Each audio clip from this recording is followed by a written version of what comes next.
Hi guys! Tara, gawa tayo ng Mango Graham Ice Cream. Tamang-tama, mainit ngayon dito sa Hong Kong.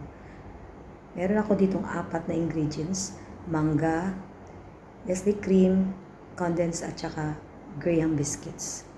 Ayan, prepare muna natin yung mangga. Dapat i-dice lang natin siya. Next, ipiprepare naman natin yung Nestle cream natin. Pwede kayong gumamit ng mixer or kung wala kayong mixer, yung spoon.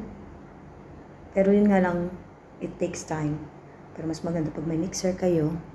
Ayan, medyo nakuha na natin ang consistency ng Nestle cream natin. Haluin na natin ang condensed natin.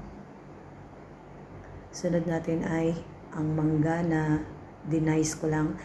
Mabilis lang itong gawin. 4 na ingredients lang, may ice cream ka na. Susunod natin ay ang Graham biscuits, ang crackers. And wala naman talagang procedure kung paano gawin ito. Imimikos-mikos mo lang naman. Kinamay ko na kasi ako lang naman ang kakain ito. Hindi naman ito nakikita ni Alaga kung paano ko ginawa. Yan, mekos-mekos.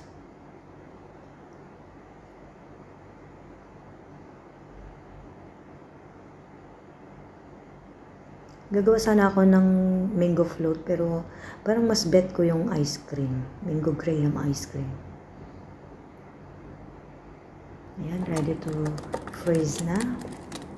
Ipi-freeze lang natin ng mga 6 hours. Pero kung depende sa kapal ng lagayan nyo, kung hindi pa siya matigas after 6 hours, ano nyo naman na. Just leave it for a while hanggang sa tumigas.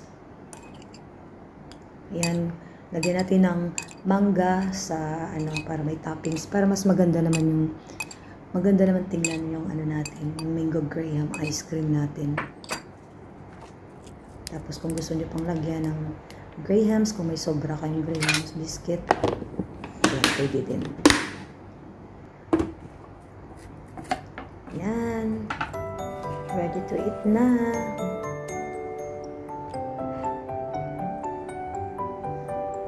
It's the moment of truth. Tikiman na. Char.